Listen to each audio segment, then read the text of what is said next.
संसार सीमाओं में बन सकता है, परिवार सीमाओं में बन सकता है, कुटुंब सीमाओं में बन सकता है, देश सीमा के अंदर बन सकता है, प्रदेश सीमाओं में रह सकता है, पर शिव सीमा में नहीं।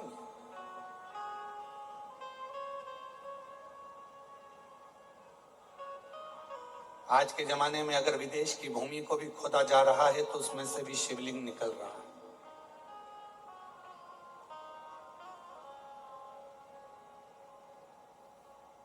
क्योंकि शंकर भगवान की कोई सीमा नहीं। कोई पशु भी उसको पुकारता है तो वो आ जाता है, कोई पक्षी भी उसको पुकारता है तो वो आ जाता है, कोई मनुष्य भी पुकारता है तो वो आ जाता है।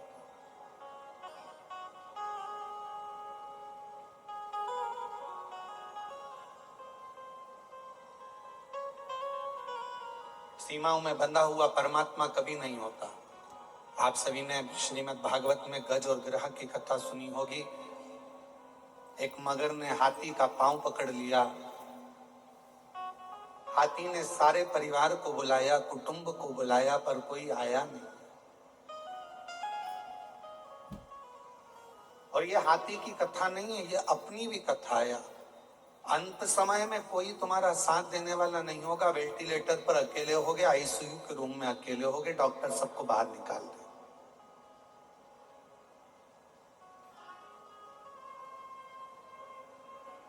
विपदा की घड़ी में कोई साथ देने वाला नहीं होता। विपदा की घड़ी में आपका विश्वास, आपकी मन की दृढ़ता, भरोसा ही आपका साथ देता है। और अंत समय प्रभु आना पड़ेगा, वचन दिया तो निभाना पड़ेगा। जिनको आता है वो सब पंडालों में बैठकर साथ में बोला करो, अंत समय प्रभु आना पड़ेगा, वचन दिया तो निभाना पड़ेगा। आए ना आए प्रभु कुटुंब लीला, अंत समय शिव आना पड़ेगा, अंत समय प्रभु आना पड़ेगा। कोई आएगा ना आएगा। गज और ग्रह की कथा कहती है, हाथी के पांव को मगर ने पकड़ लिया। हाथी के रिश्तेदार बहुत थे, कुटुंबी बहुत थे, सबने आवाज लगाया, हाथी ने पुकारा, सब आए। पानी के पास में आकर सब खड़े हो गए, पर हाथी का पांव छुड़ाने वाला कोई भी नहीं। अब कौन पुकारे, किसको पुकारे? वो हाथी। तब हाथी की बुद्धि, भगवान शिव की कृपा से कहीं हाथी की बुद्धि श्रेष्ठ हुई और हाथी ने भगवान नारायण को पुकारा। और भगवान नारायण को पुकारा तो भगवान ने गरुण को बुलाया, चल गरुण जल्दी चल। और हाथी भगवान को पुकार रहा था, गरुण पर भगवान जा रहे थे। गरुण बहुत धीमा चल रहा था, फिर कहा थोड़ा तेज चल, और तेज चल गरुण, और तेज चल। गरुण की स्पीड नहीं बन पाई तो भगवान ने गरुण को भी त्याग दिया और दौड़ते हुए भगवान उस हाथी के पास पहुंच गए, क्योंकि बचाना जरूरी था, बचाना जरूरी। और आए ना आए प्रभु कुटुंब कबीला, अंत समय प्रभु आना पड़ेगा, वचन दिया तो निभाना पड़ेगा। कोई आएगा ना आएगा, पर अंत समय में आपको आना पड़ेगा। अंत समय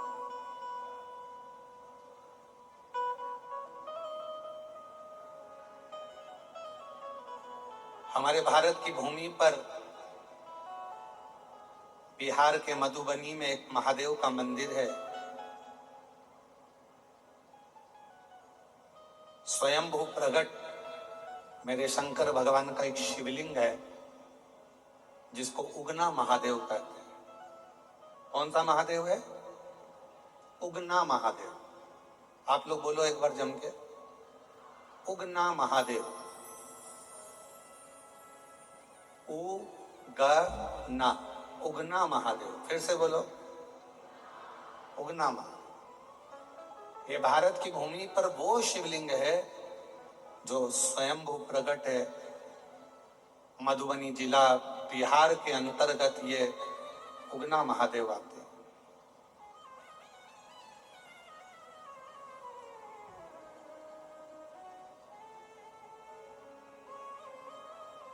शिवजी का नाम ये सब उगना महादेव कैसे आ गया? उगना का तो मतलब होता है कि जो एकदम सुस्ती में रहता है, उदास रहता है, जिसे कोई काम ही नहीं होता है।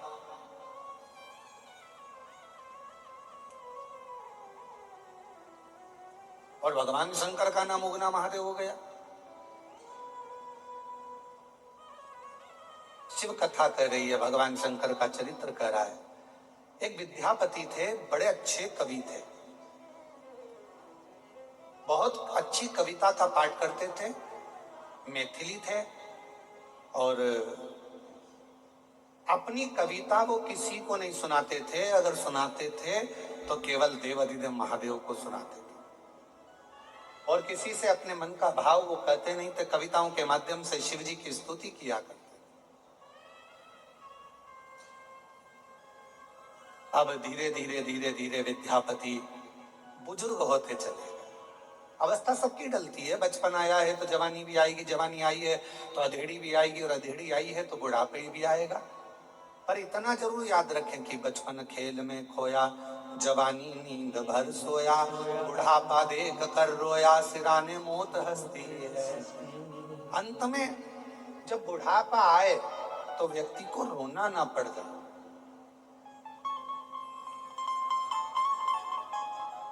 बचपन गया जाने दो, जवानी गई जाने दो, अधेड़ी गई जाने दो, पर बुढ़ापा मत बिगड़ने दो। ये शिव महापुराण की कथा कहती है।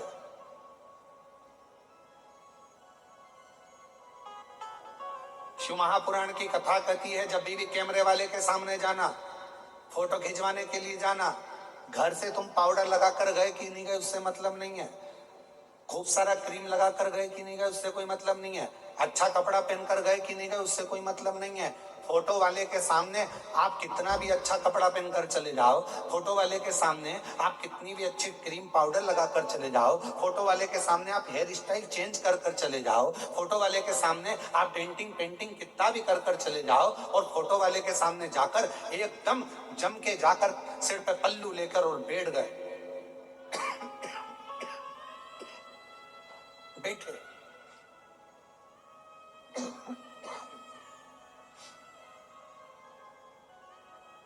और फोटो वाले ने फोटो खींचा,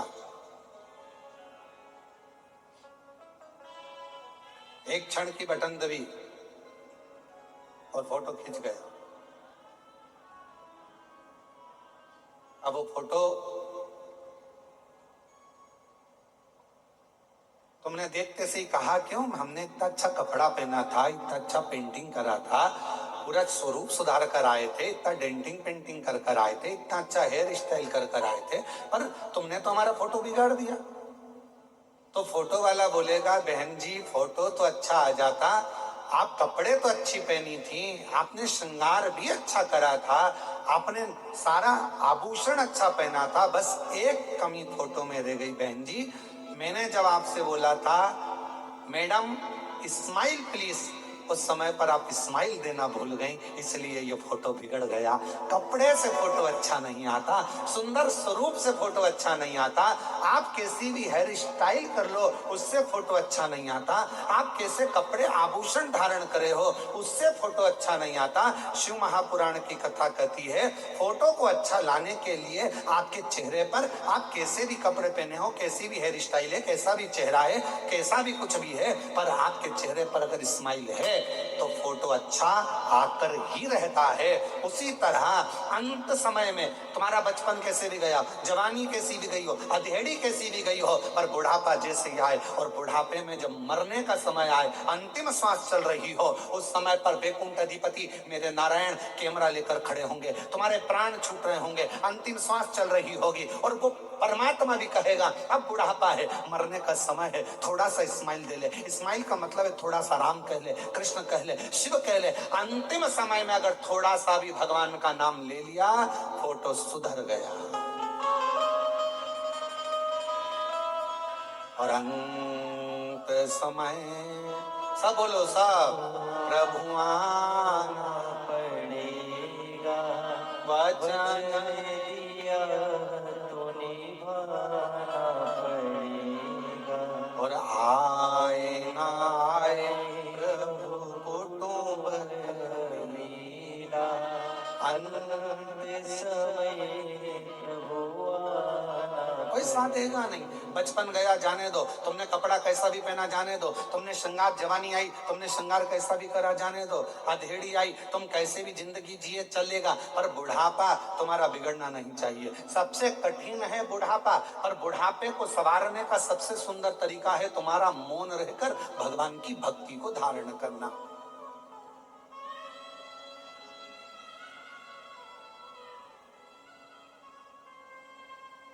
दो ऐसे हैं जिनको निमंत्रण नहीं दिया जाता बुलाने के लिए, फिर भी वो आ जाते हैं।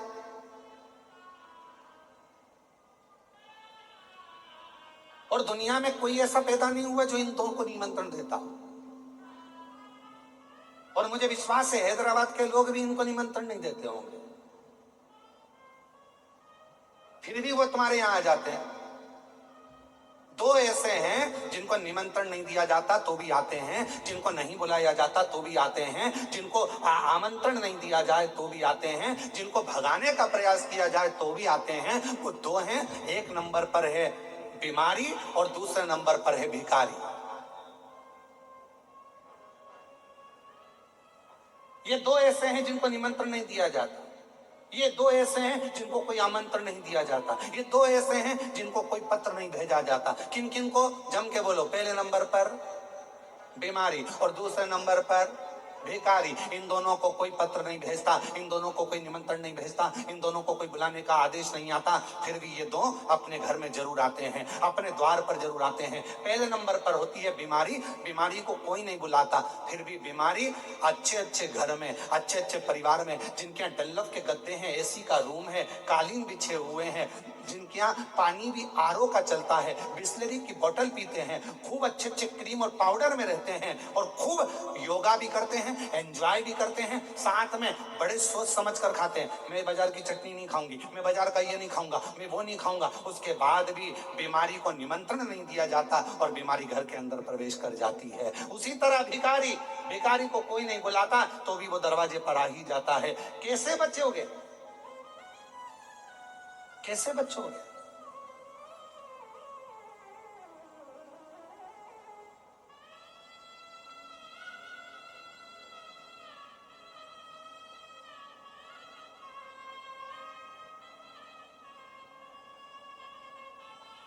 तो कहा दोनों से बचने का एक ही साधन है, दोनों से। अरे मुख में हो राम नाम, राम सेवा हाथ में, तू अकेला नहीं प्यारे राम।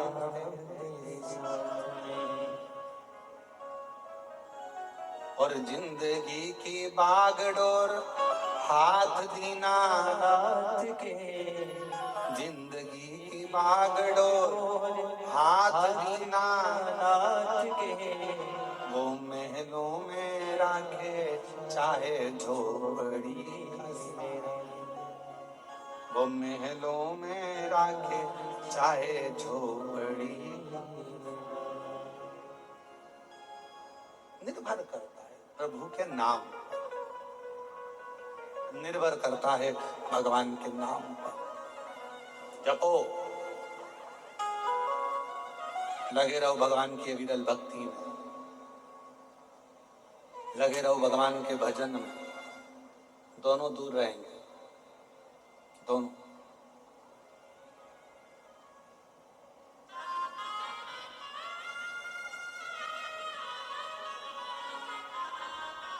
भजन करने वाले के पास भी बीमारी कम जाती है और भजन करने के वाले के पास भिखारी भी कम जाता है। उसको मालूम है ये तो पहले से ही ऐसा दिख रहा है, इसके पास क्या होगा।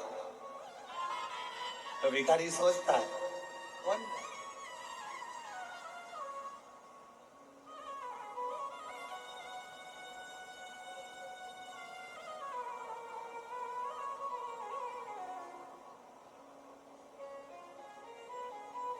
दूर है। कथा कह रही है, भगवान शंकर का चरित्र कह रहा है। हाथी ने परमात्मा को पुकारा, कोई नहीं आया, तब परमात्मा आया, अपना गरुड़ छोड़कर आ गया। सीमा नहीं है मेरे भगवान।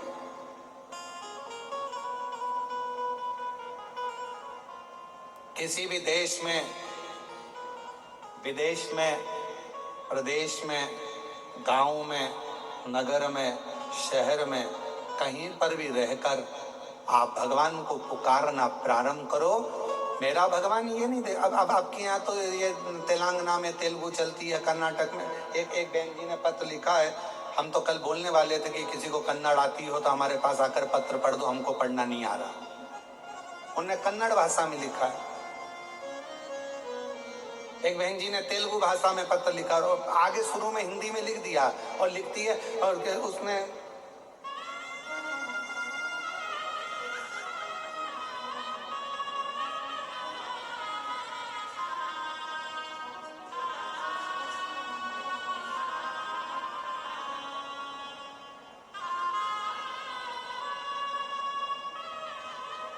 अब वो पत्र को ढूंढना पड़ेगा। उसमें उन्होंने आगे आगे हिंदी में थोड़ा थोड़ा कट में लिखा, मेरे को हिंदी नहीं आती है। अब हमने सोचा इतना लिखा था तो पत्र भी वैसे ही लिख देती।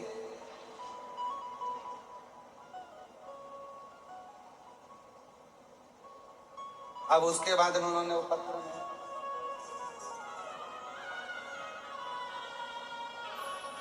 मिल गया। अब ऊपर तो उन्होंने लिखा, इरम्मा मल्लिकार्जुन विश्वकर्मा, गुलबर्गा कर्नाटक की रहने वाली हूँ। मुझे हिंदी बोलना, हिंदी ज्यादा लिखना नहीं आता, पर भूतड़ा परिवार लिख दिया उसने कि इनको धन्यवाद।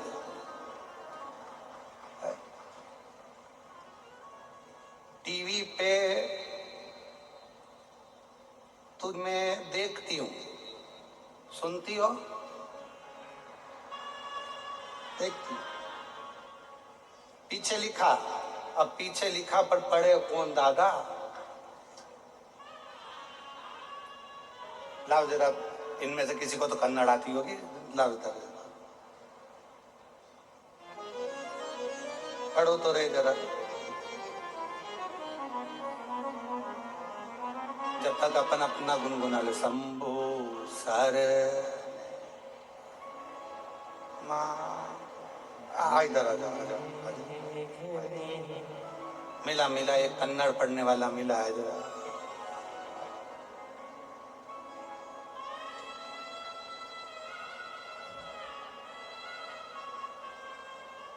और शंभो सर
शिवाय नमस्तुभ्यम।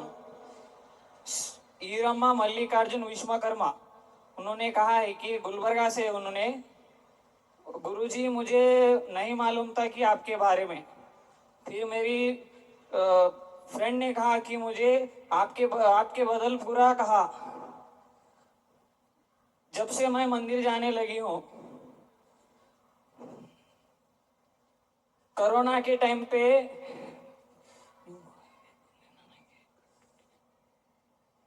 शंभो नहीं, एक सेकेंड। कोरोना के टाइम पे मेरे पति को कहा मैंने, उनको किडनी का प्रॉब्लम था। और भावना आशीर्वाद। ओके, तो भगवान की दया से मुझे अच्छा लगने लगा है अब। हम तो बाबा के भरोसे चलते हैं, हम तो बाबा के भरोसे चलते हैं। ये दुनिया वाले जलते हैं, ये दुनिया वाले जलते हैं। हम तो बाबा के भरोसे चलते हैं।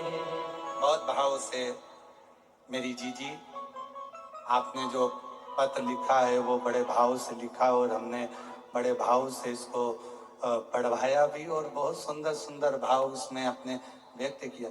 हम तो बाबा के भरोसे चलते हैं, हम तो बाबा के भरोसे चलते हैं। ये दुनिया वाले जलते हैं, ये दुनिया वाले जलते हैं। हम तो बाबा के भरोसे चलते हैं, हम तो बाबा के भरोसे चलते हैं। तो जो दिल से भाव से आपने लिखा, कहीं पर भी रहें, कोई प्रदेश में, कोई देश में, विदेश में, कोई जिले में, कोई शहर में, तुम्हारा मन पड़े जहां रहो, पर मुख से अगर भगवान का नाम पुकार रहे हो, हृदय से श्री शिवाय नमस्तुभ्यम कह रहे हो, तो ये निश्चित है कि पुलिस की सीमा हो सकती है, भारत की एक देश की सीमा हो सकती है, प्रदेश की सीमा हो सकती है, जिले की सीमा हो सकती है, तहसील की सीमा हो सकती है, पर मेरे बाबा की कोई सीमा नहीं है। जहां पुकारोगे, जब पुकारोगे, जैसे पुकारोगे, मेरा शंकर तुम्हारे सामने खड़ा होगा। वो सीमा से हटा हुआ है, उसकी कोई सीमा। बस दिल से, हृदय से शिव को पुकारो। जैसे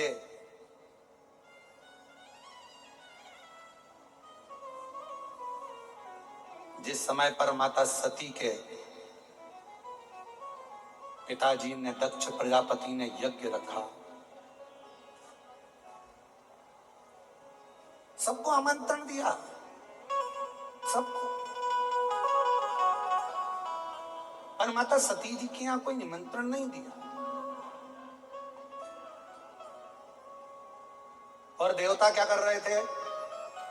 देव ऋषि नारद जा रहे थे तो कैलाश के ऊपर से जा रहे थे, इंद्र जा रहे थे तो कैलाश के ऊपर से जा रहे थे। क्यों? क्योंकि माता सती देखे और सती जी को लगे कि सबको निमंत्रण पत्र भेजा गया, पर मेरे पिताजी ने मेरे यहाँ ही निमंत्रण पत्र नहीं भेजा। ये दिखना चाहिए।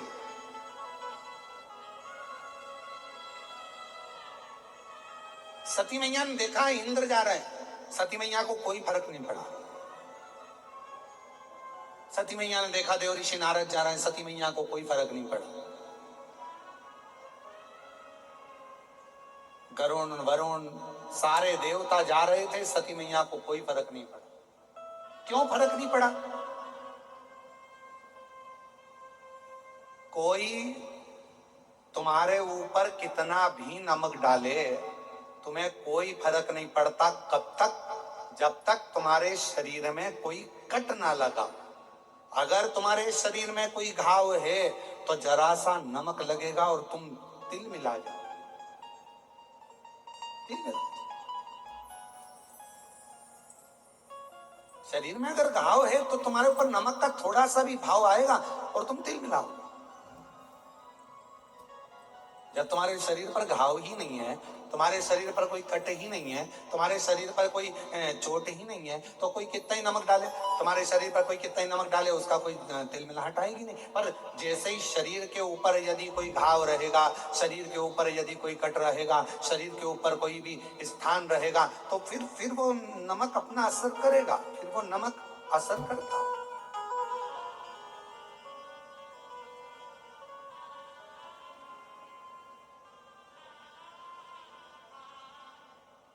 वो नमक अपना असर कर सकता। शिव महापुराण की कथा भी यही कहती है, किसी व्यक्ति ने आपको गाली दी, गाली असर कब करेगी? जब आपने गाली को वापस पलट कर यदि जवाब दिया है तो वो गाली आप पर असर करेगी, पर गाली कब तक असर नहीं करेगी? जब तक आपने पलट कर जवाब नहीं दिया। कोई पलट कर आप जवाब ही नहीं दे रहा।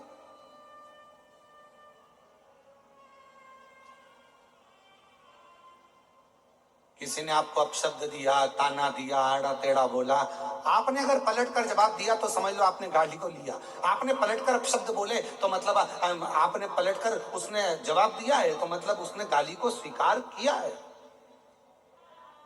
एक महाभारत का बड़ा सुंदर चरित्र है महाराज। जिस समय पर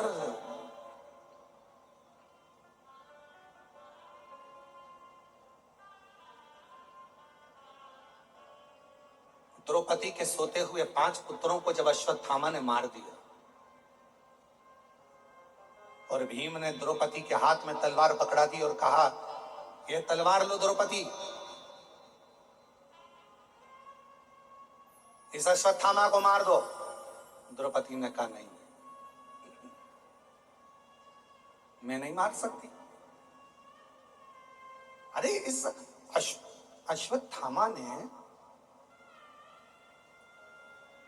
अश्वत्थामा ने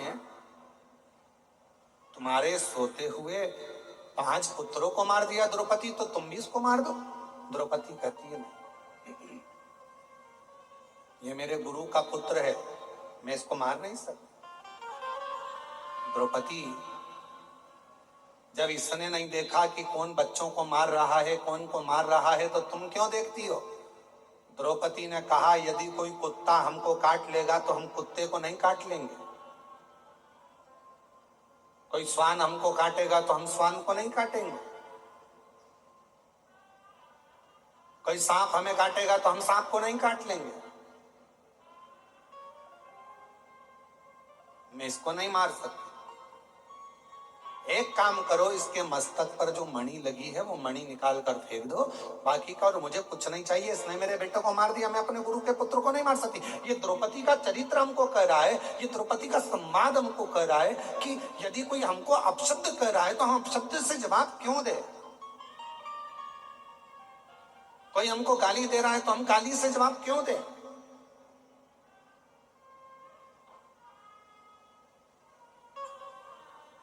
अगर हम पलट कर वही जवाब दे रहे हैं तो ये तो वही हो गया कि हमारे शरीर में घाव है। सती माता ने कोई जवाब नहीं दिया। नारद जी बार बार निकल कर जा रहे थे, इंद्रदेव निकल कर जा रहे थे, वरुण गरुण निकल कर जा रहे थे, 33 कोटि देवता दक्ष प्रजापति के यहाँ जा रहे थे। माता सती ने कोई जवाब नहीं दिया। आखिरी में हुआ क्या? जब देव ऋषि नारद ने देखा कि सती के चेहरे पर कोई सली नहीं आ रहा, तब देव ऋषि नारद माता सती के पास आ गए और सती से जाकर कहा, माँ, आपके पिताजी यज्ञ रखे हैं और उस यज्ञ में सबको बुलाया, आपके पति को और आपको नहीं बुलाया। बस अब माता सती का हृदय, अब माता सती का दिल अब रोया, अब रोया। और शंभु शरण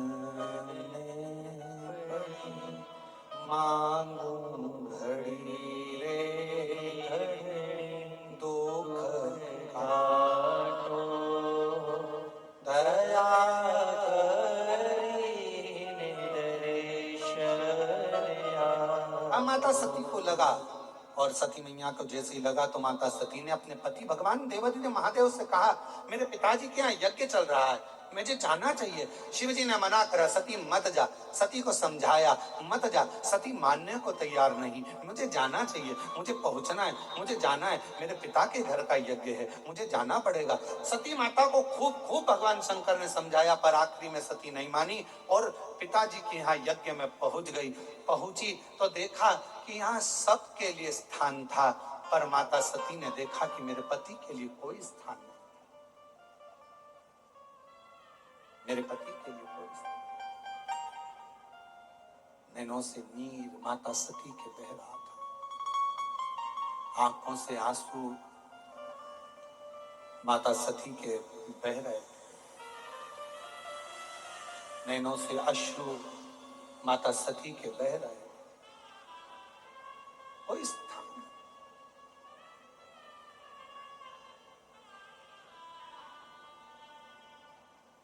कितना सुंदर कहा है माता सती ने, जरा ध्यान से सुनना। एक एक जितने भी आस्था चैनल पर कथा सुन रहे हैं, जितने फेसबुक यूट्यूब पर कथा सुन रहे हैं, और जितने भी इस भाग्यनगर हैदराबाद में शमशाबाद की इस पवित्र धरा पर भूतड़ा परिवार द्वारा आयोजित ये शिव महापुराण की कथा के ये दिव्य पंडालों में जितने भी भरे पड़े हुए शिव भक्त हैं, सब सावधानी से सुनना कि सती ने कितना बड़ा शब्द कहा है, वो एक एक व्यक्ति की बुद्धि में बैठना चाहिए। माता प्रसूति आई,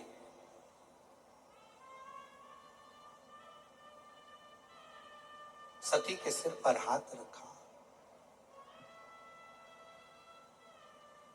बेटी सती, बेटा सती,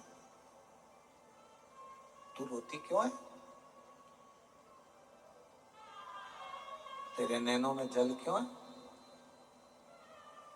रोती क्यों है? ले,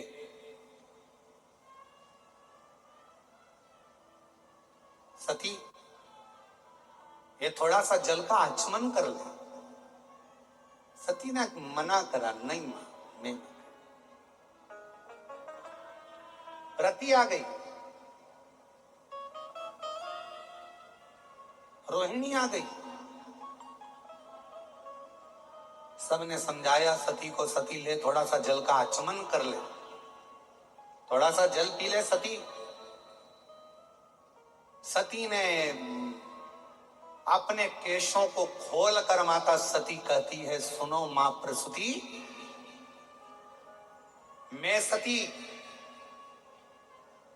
देवादिदेव महादेव की अर्धांगिनी मां आज एक शब्द कहती हूं, जिस स्थान पर शंकर के लिए कोई स्थान नहीं हो, जिसके घर में भगवान शंकर का शिवलिंग नहीं हो, जिस घर के अंदर, जिस भवन के अंदर शंकर का कोई स्थान ना हो, शंकर का शिवलिंग ना हो, सती कहती है उस घर का जल पीने वाला कभी मोक्ष प्राप्त नहीं कर सकता, उसे कभी मोक्ष नहीं मिल सकता। जिस घर में शंकर भगवान का शिवलिंग होता है, जिस घर में शिव का स्थान होता है, जिस घर में शंकर का एक प्रतिबिंब स्वरूप होता है, उस व्यक्ति को किसी तीर्थ में जाने की जरूरत नहीं पड़ती, सारे तीर्थ उस व्यक्ति के घर में आकर विराजमान हो जाते हैं, सारे तीर्थ आते हैं। और मेरे पिता दक्ष प्रजापति शंकर जी का अपमान कर दिया, मेरे पिता दक्ष प्रजापति शिव का अपमान कर दिया, मेरे पिता दक्ष प्रजापति ने शंकर भगवान का अपमान करा है, शिव का स्थान नहीं रखा, शंकर के बैठने का स्थान नहीं रखा, इसलिए दक्ष प्रजापति के घर का जल मेरे लिए श्रेष्ठ नहीं है। मैं यहाँ जल, तुम मां प्रसूति कर रही है, ये तो तेरे पिता का घर है, पिता का घर है पर शिव का घर नहीं है, ये पिता का घर है पर शिव का घर नहीं है। और मेरी जीजियों, मेरे जीजाओं, मेरी बेटियों, बेटाओं, मेरी माताओं, मेरे भाई बुजुर्ग बंधुओं, स्मरण रखना प्रत्येक घर में भगवान शंकर का एक छोटे से छोटा शिवलिंग जरूर होना चाहिए, जरूर।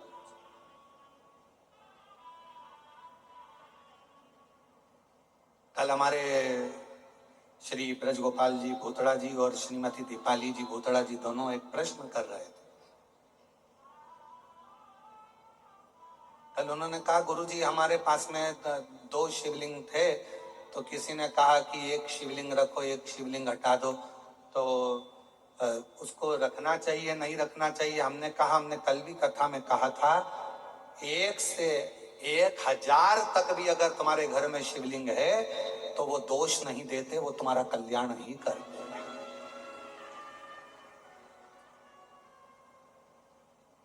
किसी अन्य देवता की मूर्ति अगर तुम्हारे घर में है तो किसी देवता की अगर मूर्ति तुम्हारे घर के अंदर है तो वो 1-2 हो सकती है, 2 से ज्यादा नहीं हो सकती है। पर भगवान शंकर का यदि शिवलिंग तुम्हारे घर में है, 1 है, 2 है, 3 है, 4 है, 50 है, 100 है, 200 है, 500 है, 1000 है, 10,000 है, कितने भी है, तुम्हारे घर का वो शिवलिंग कभी तुमको दुख नहीं देगा, कभी कष्ट नहीं देगा, कभी तकलीफ नहीं देगा।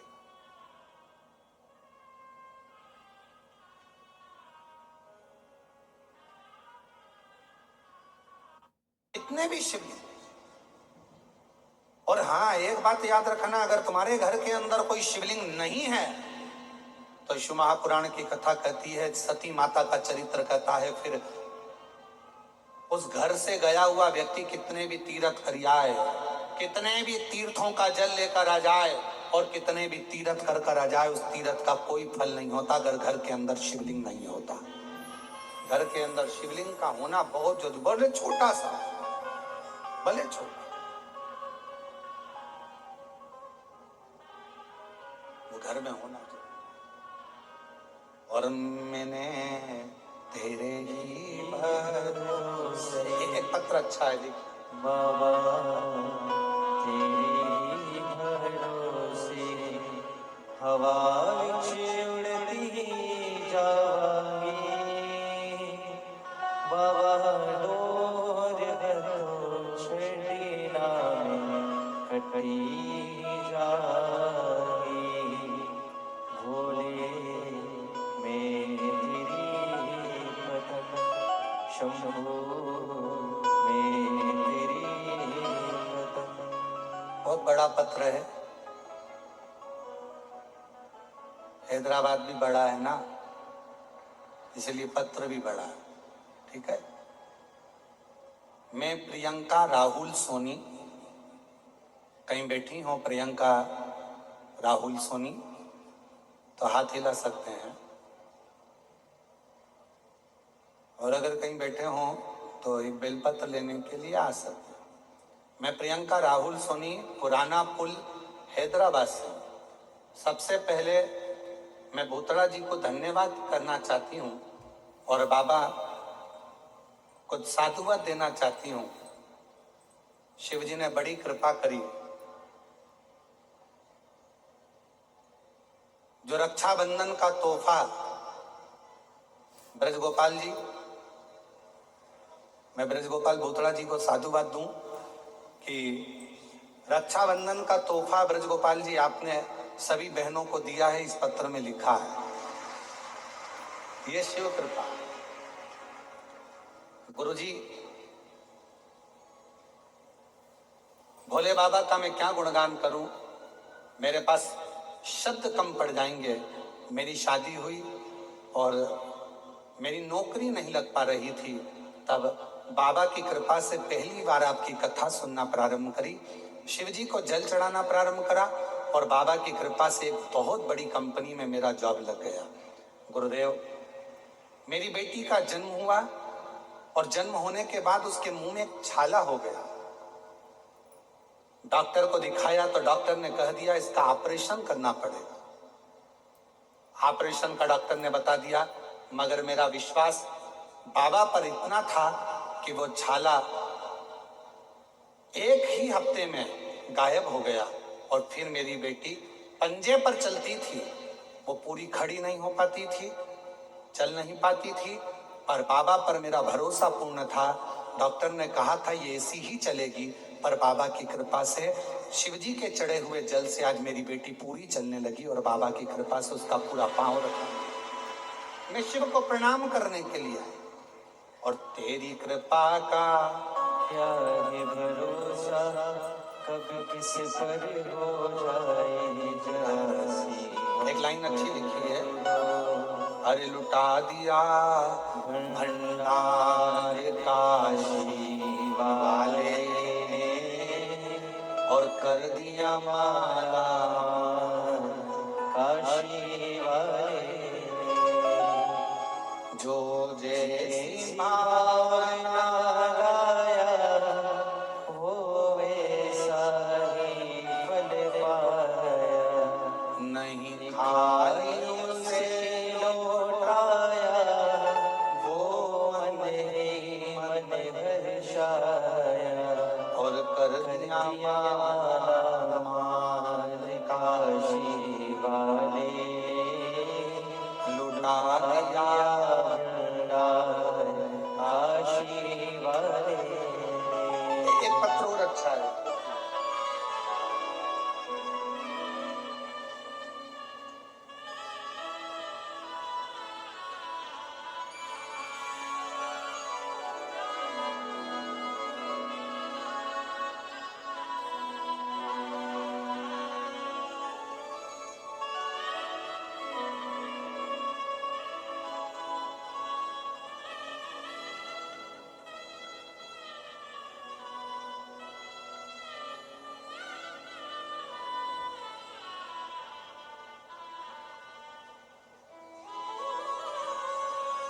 मैं कविता यादव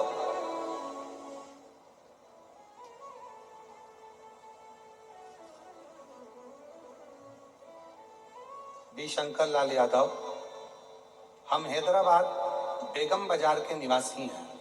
कहीं बैठे हों तो हाथ हिला सकते हैं। हैदराबाद बेगम बाजार के निवासी हैं। बेलपत्री का शिवजी पर चढ़े हुए जल का मैं क्या वर्णन करूं गुरुदेव। मेरी शादी को 9 साल हो गए थे, मेरी उम्र भी 40 वर्ष की हो गई, पर संतान का सुख नहीं। गुरुदेव डॉक्टरों का इलाज करवाया, मन्नतें भी बहुत मानी, पूजा पाठ भी बहुत किया, पर संतान का सुख नहीं आया। हमेशा हर जगह से नाराजगी ही हाथ लगी। अब करें तो करें क्या। तब आपकी कथा पहली बार सुनी और बाबा पर भरोसा जागृत हुआ। शिवजी का पशुपति नाथ का व्रत, सफेद आंकड़े की जड़ का प्रयोग और प्रदोष टाइम में बाबा का पूजन का विधान आपने जैसा बताया वैसा करा। बाबा की 2022 से कथा सुनना प्रारंभ करी। अवस्था बहुत हो गई थी, 40 साल की मेरी उम्र हो गई, पर संतान का योग नहीं बन रहा था। तब बाबा की कृपा से पहली बार पशुपति व्रत किया और सफेद आंकड़े की जड़ का प्रयोग किया। बाबा ने ऐसी कृपा करी गुरुदेव कि 9 साल के बाद मेरे घर में बाबा की कृपा से 23/9/2023 को बाबा की कृपा से मेरे घर में एक बेटे ने जन्म ले लिया, जिसका नाम मैंने भुवनेश्वर यादव रखा। ये शिव की कृपा से, शंकर की उदारता से, एक विश्वास। कहीं पर भी रहो, सीमा हो सकती है देश की हो, सीमा हो सकती हो प्रदेश की हो, सीमा हो सकती हो पुलिस की हो, सीमा हो सकती हो एक विधायक की, एक सांसद की भी एक सीमा होती है, एक अध्यक्ष की भी सीमा होती है, पर मेरे शंकर भगवान की कोई सीमा। जिसने दिल से पुकारा, जिसने दिल से नाम लिया, मेरा शंभू वहीं आकर खड़ा। वही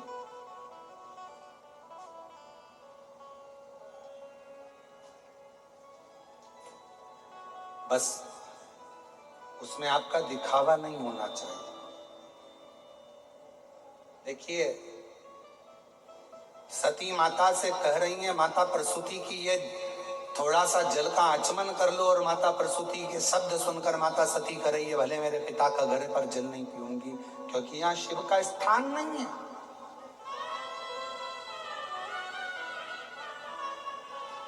जहां शिव नहीं है वहां कोई तीर्थ नहीं है। चाहे दुनिया में तीर्थ जाकर कितना भी जल इकट्ठा कर लेके आओ, कोई कहे हम गंगा का जल लाए, कोई कहे हम सरयू जी का जल लाए, कोई कहे हम मंदाकिनी का जल लाए, कोई कहे हम यमुना जी का जल लाए, कोई कहे हम छिपरा का जल लाए, कोई कहे हम नर्मदा का जल लेकर आए। सारी दुनिया का जल एकत्रित कर लो, सारी दुनिया का सारे देवताओं को एकत्रित कर लो, पर यदि शंकर का कोई स्थान नहीं, शिवलिंग नहीं, तो उस घर के जल का भी कोई महत्व नहीं।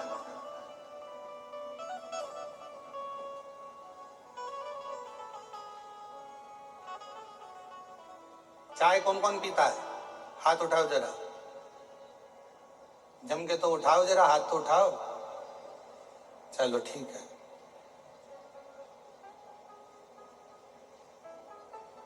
चाय की पत्ती को कितना भी उकालो, उसमें कड़वाहट होती कि नहीं होती है? चाय में कड़वाहटपन होता है कि नहीं होता है? होता है ना। शक्कर डाल दो चाय की पत्ती में, उसका कड़वापन जाएगा क्या? जम के तो बोलो। और शक्कर डाल दो चाय की पत्ती में, उसका कड़वापन जाएगा क्या? नहीं जाएगा। चाय का कड़वापन कब जाएगा? जब चाय में थोड़ा सा दूध डल जाएगा। दूध चाय के अंदर गया कि उसका कड़वापन समाप्त हो जाएगा। उसी तरह पूरी जिंदगी कड़वी है। मनुष्य की देह मिली है भोगने के लिए। कभी परिवार, नाते, रिश्ते, कुटुंब, कबीले, ये सब चलेंगे। सारा दुख जिंदगी का हमारे सामने आएगा, सबका सामना करना पड़ेगा। ये दुख, ये कड़वापन हमारी जिंदगी में चलता रहेगा। चाय में कड़वापन रहता है, कड़वाहट रहती है, पर चाय में कितनी भी शक्कर मिलाकर उकाल लो, पर चाय का कड़वापन चाय में हमेशा रहेगा। पर चाय के कड़वेपन को यदि कम करना है तो उसमें दूध डालना पड़ेगा, चाय का कड़वापन समाप्त हो जाए। दूध डालते से चाय की कड़वाहट समाप्त हो जाती है। उसी तरह जिंदगी में कितना भी कड़वापन हो, जीवन में कितना बड़ा भी दुख हो, शंकर के नाम का बस उच्चारण करते से ही हमारे जीवन का भी दुख समाप्त होता चले जाता है। हमारे जीवन का भी दुख, हमारे जीवन का भी कड़वापन, हमारे जीवन का भी एक कुछ भी अमंगल हो, वो समाप्त होते चले जाता है। जीवन मंगलमय होना चालू हो जाता है, आनंदित होना चालू हो जाता है। इसलिए चाय को उकालो, शक्कर भी कितना डाल दो, अदरक भी कितना डाल दो, इलायची भी कितना डाल दो, पर चाय की कड़वाहट दूध से ही समाप्त होगी। उसी तरह मनुष्य देह के जीवन का दुख शिव नाम से ही समाप्त हो। शिव नाम कहीं पर भी बैठकर कभी भी श्री शिवाय नमस्तुभ्यं, श्री शिवाय नमस्तुभ्यं। सब बोलिए, श्री शिवाय नमस्तुभ्यं, श्री शिवाय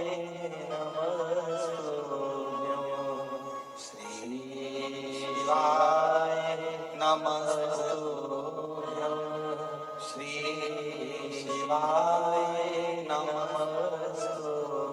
मात्र उच्चारण मात्र से जीव जब पुकारे ओम नमः शिवाय। अब कोई कहे गुरुजी ओम स्त्री को बोलना चाहिए कि नहीं बोलना चाहिए, पुरुष को कैसे बोलना चाहिए, स्त्री को कैसे बोलना चाहिए, तो हम तो कहेंगे कोई प्रपंच में मत फंसो, तुम्हारा मन करे, तुम्हारा दिल करे वैसे भगवान को पुकारो। हाथी को स्तुति करना नहीं आती थी, हाथी कोई मंत्र नहीं जानता था, हाथी कोई पाठ करना नहीं जानता था, हाथी कोई स्तुति करना नहीं जानता था। बस हाथी ने तो एक पुष्प कमल का तोड़ा और भगवान को ऊपर देखकर पुकारने लगा, और भगवान नारायण गरुड़ छोड़कर भागकर हाथी के लिए पधार गए, हाथी के लिए दौड़ पड़े।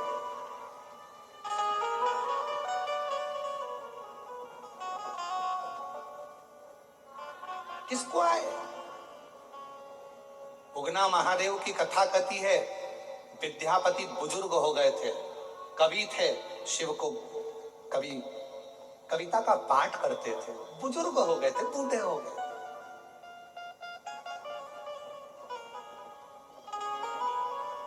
विद्यापति, उगना महादेव की कथा कहती है, विद्यापति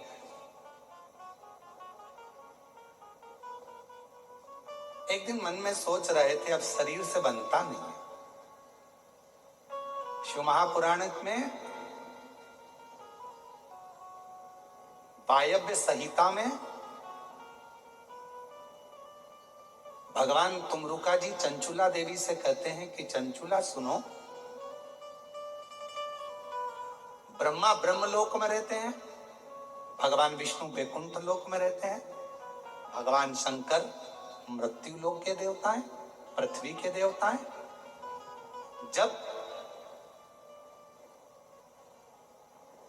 संसार का मनुष्य पृथ्वी के देवता को भगवान देवाधिदेव महादेव के शिवलिंग पर एक लोटा जल चढ़ाता है, और जब मनुष्य की गति, मनुष्य का शरीर जब बेकार होता है, पांव से चलते नहीं बनता, हाथ से काम नहीं बनता, नेत्रों से देखते नहीं बनता, कानों से सुनाई नहीं देता, इंद्रियां साथ छोड़ देती है, तब तुमरुका जी चंचुला देवी से कहते हैं कि मृत्यु लोक के देव अधिदेव महादेव को जिसने एक लोटा जल चढ़ाया होता है, वो एक लोटा जल उसके बुढ़ापे में शंकर भगवान उसका हाथ पकड़कर उसका साथ देने के लिए उसके साथ साथ चलते हैं, साथ। इसलिए सारी समस्या का हल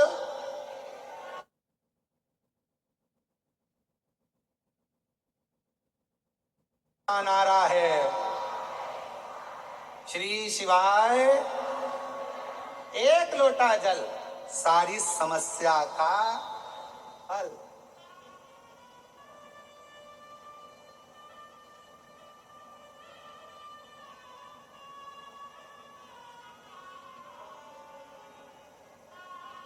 शिव जी को एक लोटा जल चढ़ाओ, शंकर जी का ये चढ़ा हुआ जल एक ना एक दिन काम आएगा।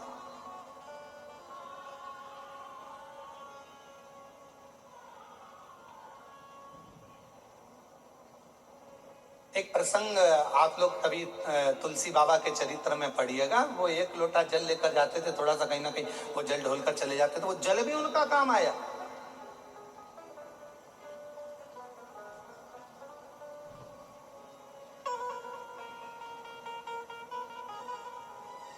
चलो एक बात और, एक प्रैक्टिकल करके देखो, कहीं सियोर वाला महाराज जी कहीं गड़बड़ तो नहीं बोल रहा है, तो प्रैक्टिकल जरूर करना। एक गमले में मिट्टी भरी है, उसमें कोई बीज तुमने नहीं लगाया, उस गमले में कोई बीज नहीं है, कोई पौधा नहीं है। तुम एक काम करो कि रोज उस गमले में थोड़ा थोड़ा जल डालना चालू करो। अब तुमने ना तो बीज लगाया, ना उसमें कोई कलम लगाई, ना कोई उसमें डाली लगाई, ना तुमने कुछ लगाया, उसके बाद भी उस गमले के अंदर, उस गमले में जल चढ़ाते चढ़ाते चढ़ाते चढ़ाते एक ना एक पौधा छोटा सा अपने आप अंकुरित हो जाएगा। तुम्हें मालूम नहीं पड़ेगा कि इसमें पौधा कहां से आ गया, इसमें तो बीज नहीं था, इसमें तो कलम ही नहीं थी, इसमें तो कोई पौधा ही नहीं था, फिर आखिर यह पौधा आया कहां से? केवल जल चढ़ाते रहे। उसी तरह शिव महापुराण की कथा कहती है, आप शंकर जी के मंदिर में नित्य प्रति एक लोटा जल चढ़ाते रहो, आप शंकर जी के दरवाजे पर रोज जाकर एक लोटा जल समर्पित करते रहो, एक ना एक दिन तुम्हारे भीतर एक विश्वास का पौधा प्रकट होगा, तुम्हारे घर में एक खुशी का पौधा प्रकट होगा, एक आनंद का पौधा प्रकट होगा, और वो खुशी, वो आनंद आपके जीवन को इतना आनंदित कर देगी कि आप उन्नति की सीढ़ी पर चढ़ते चले जाओ।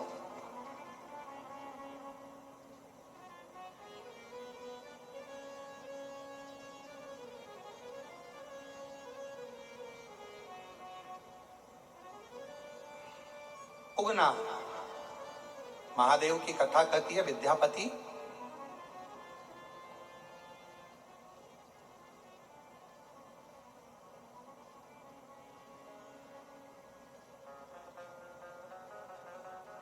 अवस्था डल गई थी तो विद्यापति चल नहीं।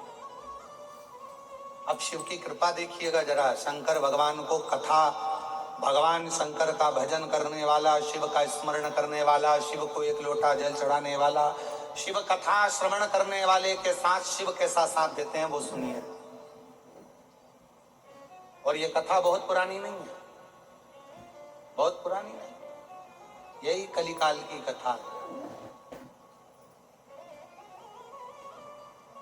भारत की भूमि पर एक उगना महादेव का शिवलिंग स्वयंभू प्रगट इसी कलिकाल का, इसी कलयुग का है, कोई दूसरे समय का नहीं। विद्यापति एक दिन बैठे हुए थे, शिव जी को लगा आजकल विद्यापति कविता पाठ नहीं करते, मुझे सुनने को नहीं मिलता, क्यों ना मैं जाऊं विद्यापति के पास। मेरे ओघड़ दानी जब जाने लगे तो पार्वती जी ने पूछा कि प्रभु आप कहां जा रहे हो, कहां जा रहे हो प्रभु? और हो के नंदी पैसावा कहां जा रहे हो, किस जगह पर जा रहे हो, पूछा। कहां जा, शिव जी कुछ बोले।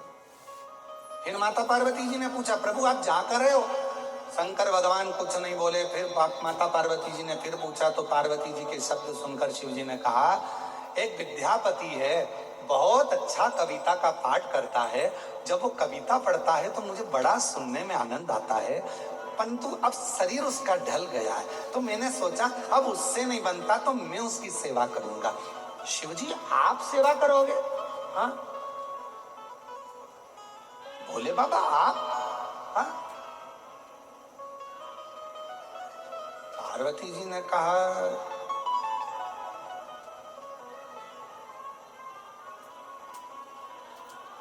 प्रभु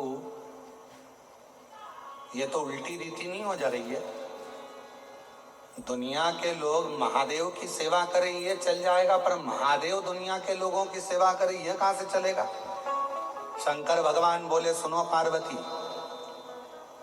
जब किसी मनुष्य के भजन का बल बढ़ जाता है, उसकी भक्ति का बल बढ़ जाता है, और मनुष्य जब धीरे धीरे अवस्था ढलती जाती है तब उसका परिवार साथ छोड़ देता है। पर शंकर जी कहते हैं पार्वती मैं साथ नहीं छोड़ता, जब सब साथ छोड़ देते हैं तब मैं हाथ पकड़कर उसको आगे बढ़ाकर लेकर जाता हूं, तब मैं जाता हूं।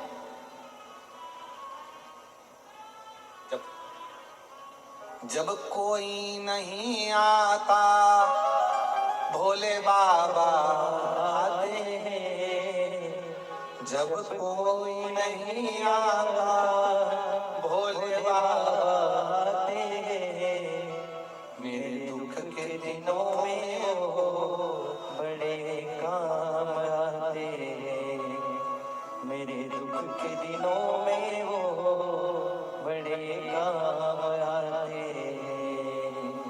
जब कोई नहीं आता भोले बाबा आते हैं, जब कोई नहीं आता भोले बाबा आते हैं, मेरे दुख के दिनों में वो बड़े काम आते हैं, मेरे दुख के दिनों में वो बड़े काम आते हैं।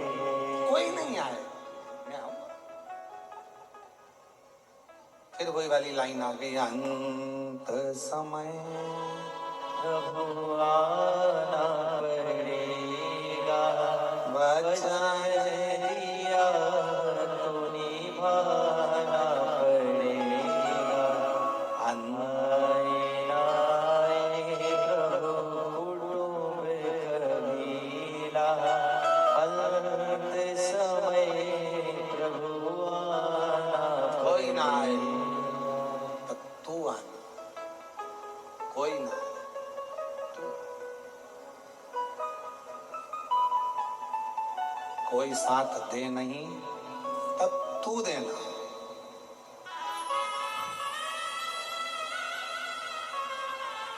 जब कोई ना निभाए तब तू निभाना।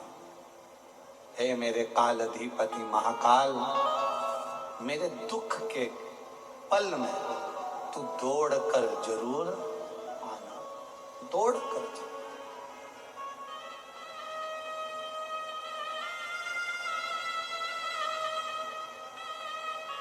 तब तू आ, और तेरी कृपा से, तेरी दया से, तेरी करुणा से सुख का अनुभव। बाबा रे तेरे बिना भी क्या जीना,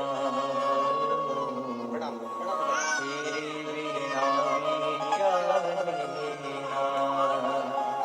फूलों में गलियों में, काशी की गलियों में, फूलों में गलियों में, काशी की गलियों में, तेरे बिना कुछ कहीं ना,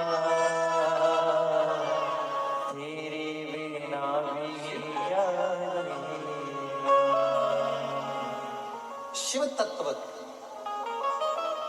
बच्ची के मुंह में छाला आ गया था और डॉक्टर ने ऑपरेशन का कह दिया था, वो छाला ठीक नहीं बताया था।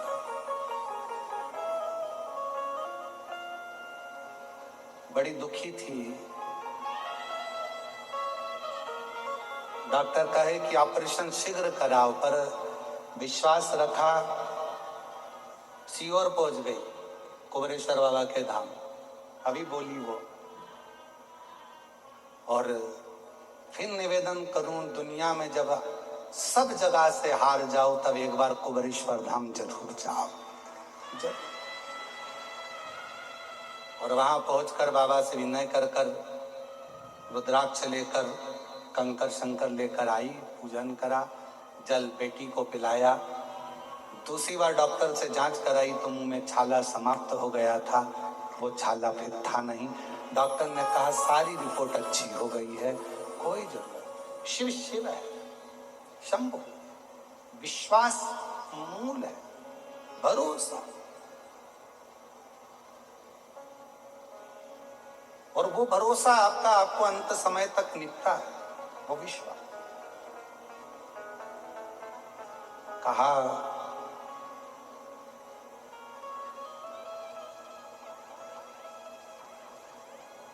विद्यापति के लिए शिव जी कह रहे हैं कि मैं जाऊंगा, और विद्यापति के लिए भगवान देवादिदेव महादेव भगवान शंकर स्वयं गए। स्वयं एक सेवक का रूप रख लिया। तन पर एक पिछोड़ा था, वस्त्र नहीं था।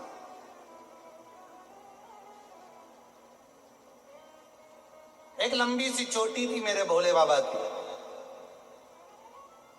मस्तक पर एक छोटा सा त्रिपुंड लगा हुआ था मेरे शिव जी को। तन पर एक धोती लपेटे हुए थे मेरे बाबा भोलेनाथ।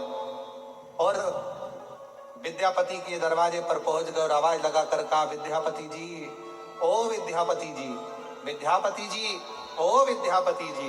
विद्यापति जी को आवाज लगाई, विद्यापति जी ने आवाज सुनी, अंदर बुलाया, कौन है रे, अंदर आ। तो कहा मुझे काम की जरूरत है, मैं आपके यहाँ काम करना चाहता हूँ, मेरा कोई भी नहीं है संसार में, मैं आपका कोई भी काम कर दूंगा, मुझे रख लो। विद्यापति जी ने कहा मेरे को तो खुद खाने के लाले पड़ रहे हैं, मेरे पास कुछ धन नहीं, दौलत नहीं, संपदा नहीं, मेरे पास में कोई धन नहीं है, दौलत नहीं है, संपदा नहीं है, मैं तुझे क्या दूंगा, मेरे पास तो कोई तेरे को देने के लिए तनख्वाह भी नहीं है। इतने में शंकर भगवान जो एक साधारण से मनुष्य के रूप में थे, कहा मुझे कुछ मत देना, आप तो बस मुझे 2 समय का भोजन दे देना, बहुत है। विद्यापति जी बोले 2 समय का भोजन? शिव जी ने कहा चलो ठीक है, एक काम करो कि 1 समय का भोजन दे देना, बस बहुत है। इतने में भगवान शंकर को देखकर विद्यापति के मन में आया, कैसा साधारण सा उगना जैसा बालक है, चलो ठीक है, आज से मैंने तेरा नाम उगना रख दिया है, उगना, चल ठीक है, तू काम करते रहना, तुझे 1 समय का भोजन मिलेगा। अब तो उगना काम में लग गया। विद्यापति जी जब कविता पाठ करते, उगना बैठ जाता, सुनता और काम में लगा रहता। धीरे धीरे धीरे धीरे समय बीता। एक दिन नगर के राजा के यहाँ से सूचना आ गई कि विद्यापति को हमारे घर में आकर कविता का पाठ करना पड़ेगा।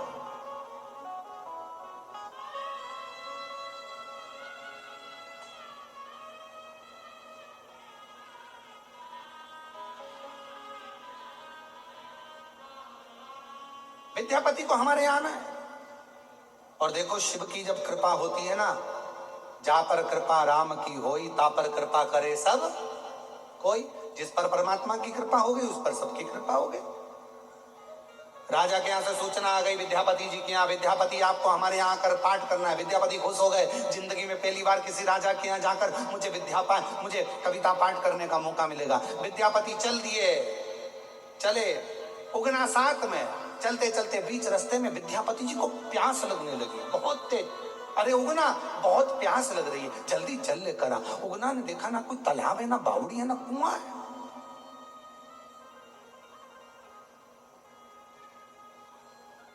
ना तालाब है, ना बावड़ी है, ना कुआं। अब उगना करे पानी कहां से लाऊं, पानी कैसे लाऊं। उगना ने सोचा मेरे स्वामी को भूख लगी है, विद्यापति को भूख लगी है, प्यास लगी है, पानी तो देना पड़ेगा। उगना एक पेड़ की छांव में गए और उन्होंने लगाया, हाथ में लिया एक लोटा, अपनी जटा में से बहा दी गंगा, लोटा भरा और लेकर विद्यापति के पास पहुंच गए। ले लो स्वामी जी जल लो।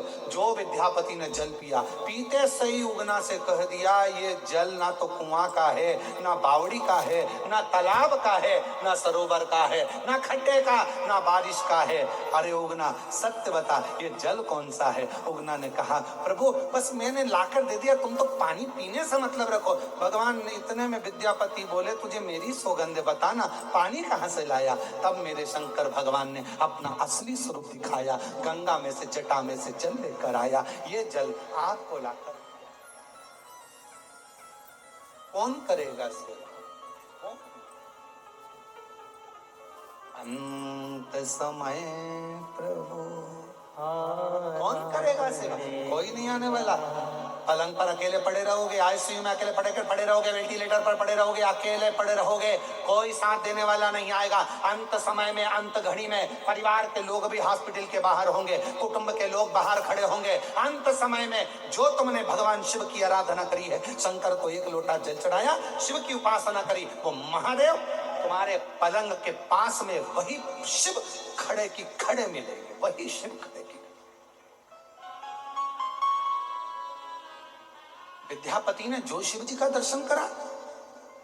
आप मेरे घर में नौकरी कर रहे हो, मेरे घर में। उगना ने कहा विद्यापति जी से आप किसी को मत बताना कि मैं शंकर जी हूं। जब तक नहीं बताओगे जब तक आपके साथ रहूंगा। अगर किसी को मालूम पड़ गया तो फिर नहीं रह सकता मैं आपके साथ, फिर मुझे जाना पड़ेगा। विद्यापति ने कहा मैं किसी को नहीं बताऊंगा, पर मुझे छोड़कर कहीं मत जाना। विद्यापति और उगना साथ रहने लगे। 4 महीने बीत गए। 4 महीने बाद एक विद्यापति की धर्म पत्नी सुशीला ने उगना को एक काम बताया। उगना कविता को सुनने में ऐसे लगे थे कि वो काम करना भूल गए। तो उगना को मारने के लिए विद्यापति की धर्म पत्नी सुशीला जलती हुई लकड़ी लेकर आ गई। जलती हुई, और जो उगना को मारने के लिए जलती हुई लकड़ी लेकर आई, उगना की पीठ पर जलती हुई लकड़ी से सुशीला ने मारना प्रारंभ करा। उगना चिल्ला रहा, उगना चिल्ला। विद्यापति जी के कानों में शब्द गया, उगना उगना उगना। कहां उगना? दौड़ते दौड़ते उगना चिल्लाते हुए विद्यापति जी आए और जो देखा कि सुशीला मेरी पत्नी को मार रही है। अरे छोड़ डंडा, क्यों मार रही है, छोड़ दे। पर वो छोड़ने को तैयार नहीं हुई। खूब मारा, तब आखिरी में विद्यापति से रहा नहीं गया और विद्यापति जी ने कह दिया अरे ओ बावरी, तू जिसको मार रही है ना, ये शंकर है, शंकर शिव है। जो सुना शिव, उतनी देर में तो मेरे शंकर भगवान वहीं से ओझल हो गए। सुशीला रोती रह गई, विद्यापति की आंख से आंसू बहते रह गए। विद्यापति ने भोजन करना छोड़ दिया। मैं शिव के बिना कैसे रहूं, कैसे? नैनों से चल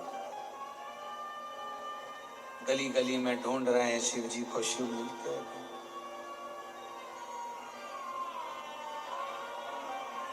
फूलों की कलियों में, काशी की गलियों में, फूलों की कलियों में, काशी की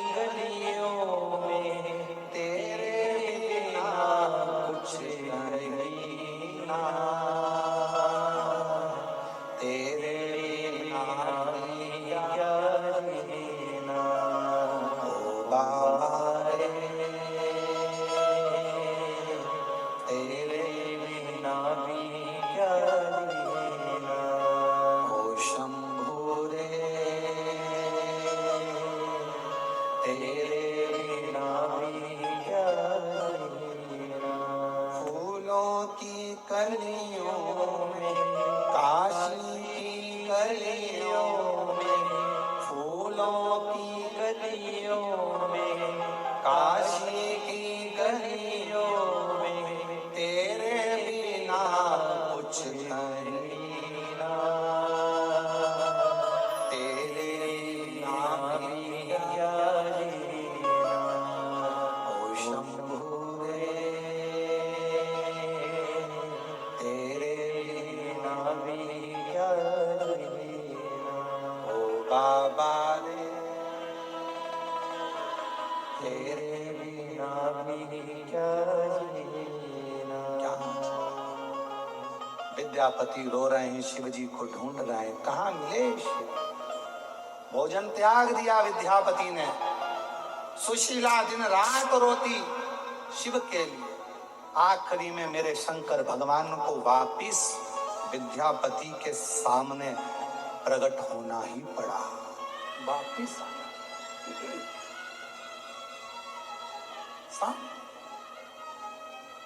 विद्यापति जी की आंख से आंसू बहने लगे। शिव आप, हाँ,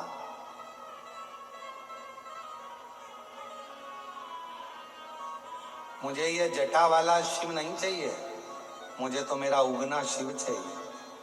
उगना के रूप में शंकर जी ने जो दर्शन दिया तो विद्यापति हाथ जोड़कर बोले, अब कभी मत जाना, कभी मत जाना, बहुत मुश्किल से मिले हो, कभी मत। शंकर भगवान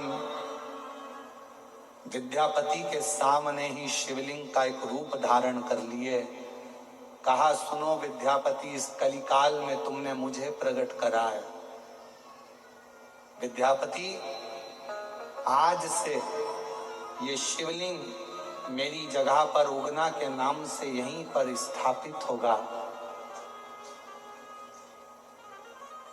बिहार के मधुबनी जिला के अंतर्गत आज भी उगना महादेव विद्यापति के लिए वहां पर विराजमान हो गए। शिव जी ने कह दिया, सुनो विद्यापति, संसार का जो मनुष्य इस उगना महादेव का दर्शन कर लेगा, वो दुनिया में संसार सागर में कभी दूसरा जन्म नहीं लेगा, वो मेरे ही धाम को चला जाएगा। मेरे ही वो उगना महादेव।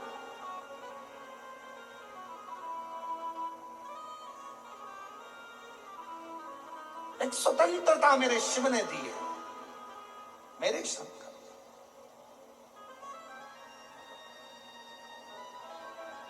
बस अपने कर्म को करते हुए, अपने कर्म के आनंद को करते हुए अपनी जिंदगी की सार्थकता को सिद्ध करो।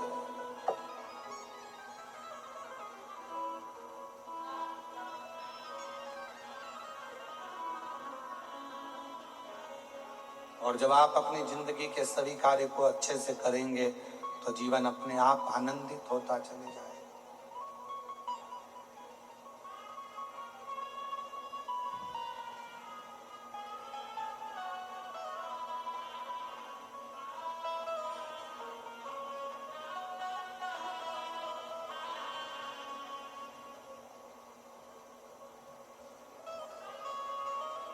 शिव का नाम उच्चारण करते हुए, शिव तत्व को धारण करते हुए चलिए, चलिए।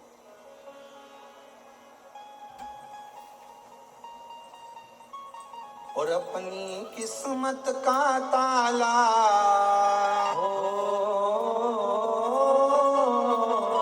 अपनी किस्मत का ताला तुम खोलते चलो। श्री शिवाय नमस्तुभ्यं तुम बोलते चलो। श्री शिवाय नमस्तुभ्यं तुम बोलते चलो। अपनी किस्मत का ताला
पाना बड़ा मुश्किल है, आखिर वो दर्द दिल है, आखिर वो दर्द दिल है।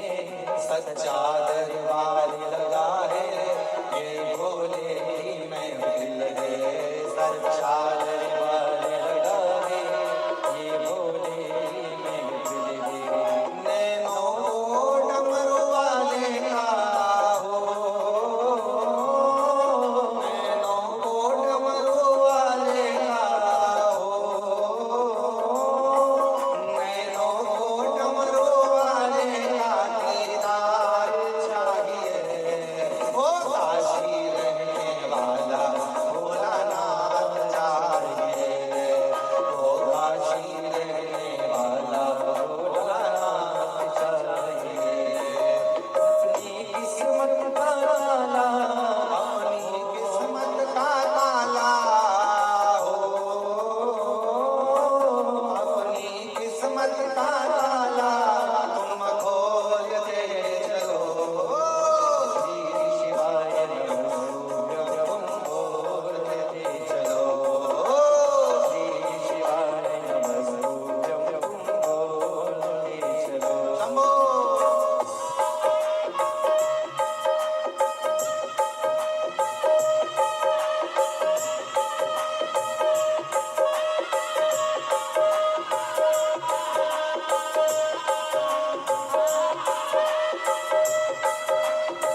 वाले नैनों को काशी वाले का हो, नैनों को डमरू वाले का दीदार चाहिए, वो काशी रहने वाला भोलानाथ चाहिए, वो काशी रहने वाला भोलानाथ चाहिए। अपनी किस्मत का ताला हो, अपनी किस्मत का ताला खोल दे चलो, श्री शिवाय नमस्तुभ्यं बोलते चलो, श्री शिवाय नमस्तुभ्यं बोलते चलो।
समझाना बड़ा मुश्किल है, समझाना बड़ा मुश्किल है, आखिर वो दर्द दिल है, आखिर वो दर्द दिल है।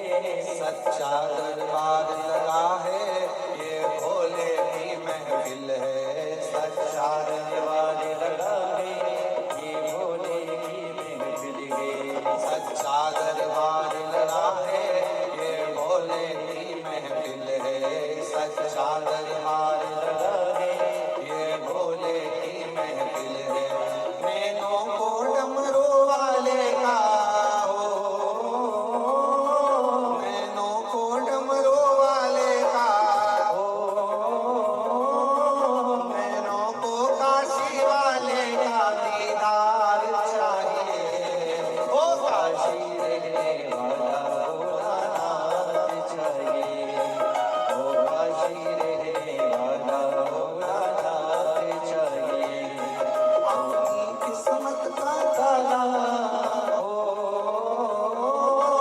अपनी किस्मत का ताला खोल दे चलो, श्री शिवाय नमस्तुभ्यं बोलते चलो, श्री शिवाय नमस्तुभ्यं बोलते चलो, श्री शिवाय नमस्तुभ्यं बोलते चलो, श्री शिवाय नमस्तुभ्यं बोलते चलो, श्री शिवाय नमस्तुभ्यं बोलते चलो, श्री शिवाय नमस्तुभ्यं बोलते चलो, श्री शिवाय नमस्तुभ्यं बोलते चलो। हार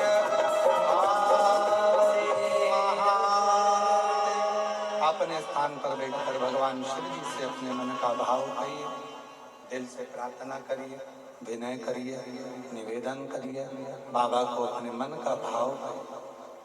बड़े आनंद के साथ हृदय से बाबा को प्रार्थना।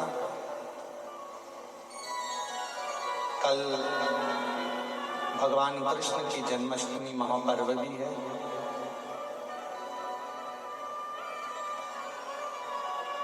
साल में एक दिन ऐसा होता है, हमारे ठाकुर जी श्री कल्लू जी स्नान करते हैं। उसका YouTube पर लाइव प्रसारण भी होता है। तो शाम को कल 7 बजे कल्लू जी के स्नान का लाइव प्रसारण होगा, दर्शन करना। हम जहाँ ठहरते हैं वहीं से कल्लू जी का स्नान, ठाकुर जी का स्नान होता है। तो भूतड़ा परिवार में ही कल हमारा वहीं पर, जहाँ हमारा निवास है वहीं पर ही भगवान का स्नान होगा। और उसका प्रसारण हमारे YouTube चैनल पर और आस्था के YouTube चैनल पर भी शाम को 7 बजे से 8 बजे तक 1 घंटा बाबा का, ठाकुर जी का, जैसा हर साल का नियम है वैसा कि वैसा ही हमारे जो विद्वत ब्राह्मण जन हैं, जो हैदराबाद के भी ब्राह्मण जन हैं वो भी, और साथ में जो ब्राह्मण जन हैं वो भी बड़े प्रेम से कल लाइव प्रसारण में कल्लू जी का स्नान, श्रृंगार, पूजन कल 1 घंटे का शाम का सभी लोग आस्था चैनल पर भी और हमारे YouTube चैनल पर भी दर्शन करेंगे। भाव से शिव कथा करें। और ये कथा आज कथा का 3रा दिन रहेगा। 2 दिन की कथा और रही है। फिर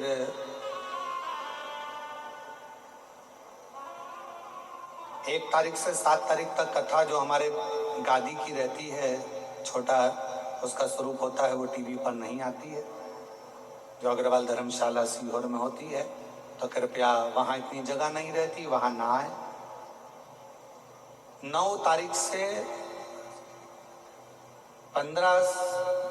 9 सितंबर से 15 सितंबर तक भीलवाड़ा राजस्थान में शिव महापुराण की कथा रहेगी। वो कथा का लाभ आप और हम सब भीलवाड़ा की पवित्र भूमि पर, राजस्थान की भूमि पर बैठकर उस कथा का लाभ लेंगे और आस्था चैनल पर भी उसका प्रसारण आनंद से हो। तो भीलवाड़ा वालों को बहुत बहुत बधाइयाँ, जिनके इस पवित्र क्षेत्र में श्राद्ध पक्ष की पहली कथा भीलवाड़ा के अंतर्गत श्रवण करने का सौभाग्य मिलेगा, शिव तत्व को जानने का, प्राप्त करने का सौभाग्य मिलेगा। शिव कथा करें, भाव से, आनंद से सभी लोग शिव जी से अपने मन का भाव कहेंगे, प्रार्थना करें।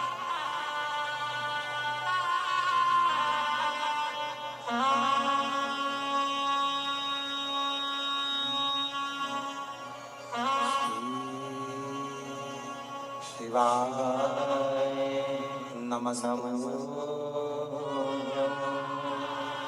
श्री शिवाय नमः। श्री शिवाय